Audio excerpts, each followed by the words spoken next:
ஆண்டவராகிய இயேசு கிறிஸ்துவின் நாமத்தில் காலை வாழ்த்துக்கள். இன்றைய மன்னா, என் ஆபத்து நாளிலே உமது முகத்தை எனக்கு மறையாதேயும், உமது செவியை என்னிடத்தில் சாயும். சங்கீதம் 102 வசனம் 2. பாருங்க, துக்கத்தில் மூழ்கி இருக்கிறவன் பாடுகின்ற பாடல் தான் இதனுடைய தலைப்பு. துயரப்படுகிறவன், துக்கத்தில் மூழ்கி இருக்கிறவன் கர்த்தரிடத்திலே செய்யும் விண்ணப்பம் அல்லது பாடல், கர்த்தரை நோக்கி பாடுதல் என்று சொல்லி தலைப்பு போடப்பட்டிருக்குது.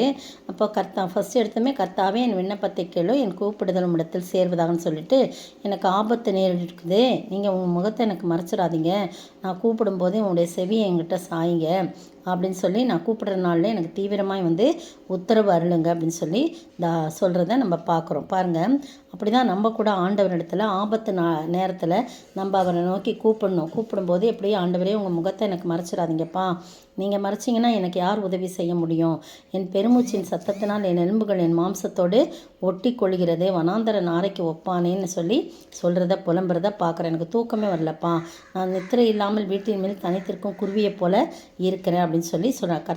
கர்த்தராகிய நீரோ என்றென்றைக்கும் இருக்கிறீர், உம்முடைய பேர் பிரஸ்தாபம் தலைமுறை தலைமுறையாக இருக்குன்னு சொல்லி ஆண்டவரை புகழ்ந்து பாடி நம்ம என்ன செய்யணும், ஆண்டவரிடத்தில் அவருடைய முகத்தை மறைக்காதபடி இருக்கணும் அப்படின்னு சொல்லி நம்ம கேட்கணும். நிறைய காரியம் நீரோன்னு இருக்குது, எல்லாமே ஒழிந்து போகும், எல்லாமே மாறி போகும், வானங்கள் பூமியின் அஸ்திபாரம் எல்லாம் போகும், ஆனால் நீரோ நிலைத்திருப்பீர், அவைகள்லாம் வஸ்திரம் போல பழமையாய் போகும், அவைகளெல்லாம் ஒரு சால்வையை போல மாற்றுவீர், அப்பொழுதெல்லாம் மாறி போகும், நீரோ மாறாதவராய் இருக்கிறீர், உமது ஆண்டுகள் முடிந்து போவதில்லைன்னு சொல்லி ஆண்டவர் தான் பெரியவர், ஆண்டவர் தான் நிலையானவர், மற்றதெல்லாம் ஒன்றுமே இல்லை அப்படின்னு சொல்லி நம்ம ஆண்டவரை உயர்த்தி காட்டி ஆண்டவரிடத்திலே நாம் ஜெபிக்கும்போது அவர் தமது முகத்தை நமக்கு மறைக்காதபடி பாதுகாப்பார். பாருங்கள், சங்கீதம் 18:18 என் ஆபத்து நாளில் எனக்கு எதிரிட்டு வந்தார்கள், கர்த்தரோ எனக்கு ஆதரவாக இருந்தார்கள். அவ்வளோ பேர் எனக்கு எதிரிட்டு வந்தாங்க, ஆனால் அவர் உயரத்திலிருந்து கை நீட்டி என்னை பிடித்து ஜலப்பிரவாகத்திலிருந்து என்னை தூக்கி விட்டார். என் ஆபத்து நாளில் எனக்கு எதிரிட்டு எல்லாரும் வந்தாங்க, எனக்கு எதிராக நிறைய பேர் வந்தாங்க, ஆனால் நான் கர்த்தரோ எனக்கு ஆதரவாக இருந்தான்னு 18ஆம் சங்கீதம்.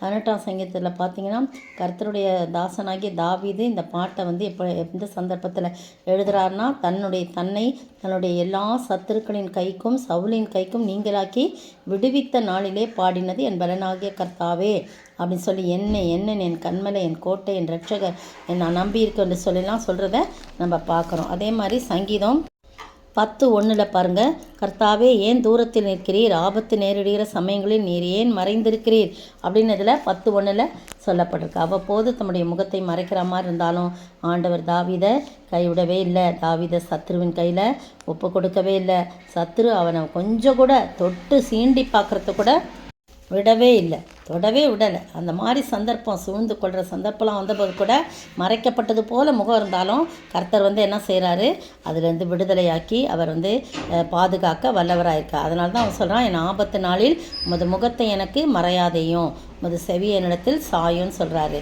அதே போல் கர்த்தருடைய கிருபை தாவீதோடு கூட இருந்தது போல் நம்மோடு கூட இருக்கும்படியாக நம்மை ஆண்டவருடைய சமூகத்தில் ஒப்பு கொடுப்போம். ஆண்டவர் தாமே நம்மை ஆசீர்வதிப்பாராக. தம்முடைய முகத்தை நமக்கு மறைக்காதபடி நம் கூப்பிடுதலுக்கு அவர் செவி சாய்த்து நம்மை ஆசீர்வதிக்க ஆண்டவர் தாமே கிருபை செய்வாராக. ஆமீன். ஆபத்து காலத்தில் என்னை கூப்பிடு, நான் உன்னை விடுவிப்பேன் என்றீரே ஐயா. ஆபத்து காலத்தில் என்னை கூப்பிடு, நான் உன்னை விடுவிப்பேன்.